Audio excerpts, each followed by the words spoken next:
दाजुभाइ दिदीबहिनीहरू के गर्ने अब जिन्दगीमा के हुन्छ कसो हुन्छ भन्ने कुरा कसैलाई थाहा हुँदैन है। अब आजदेखि डेरा सर्ने भइयो होइन, आयुष्मान केन्द्रबाट अब सिंहदरबारको डेरा सर्ने भइयो होइन। यो पनि दरबारै थियो, दरबारबाट फेरि अर्को दरबारमा सर्ने भइयो, राष्ट्रिय आयुष्मान केन्द्रको दरबारबाट। र अब सम्पत्ति त लैजानु पर्यो, आफ्नो सम्पत्ति होइन। ल सबै सम्पत्तिहरू यति हो। मैले ल आज चाहिँ यो डेरा सर्दाखेरि मेरो डेराको सम्पत्तिहरू यसरी चाहिँ लैजाँदैछु। दाजुभाइ दिदीबहिनी हेर्नुहोस्, महावीरको सम्पत्ति कति हो कति हो। ए अब कतिवटा पोका भयो गुरु सम्पत्ति फेरि नसक्नुको सम्पत्ति छ।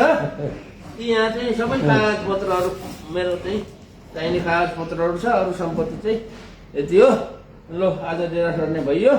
अब के गर्ने, भगवान्ले जता जता लैजान्छन् त्यता त्यता जानुपर्ने, भगवान्ले जे गर भन्छन् त्यही गर्नुपर्ने हो। ल है, सबैलाई नमस्कार छ। अब के गर्ने है, भेट्दै गरौँला, भेट्दै गर्नु है, कुराकानी गरौँला। ल धन्यवाद छ।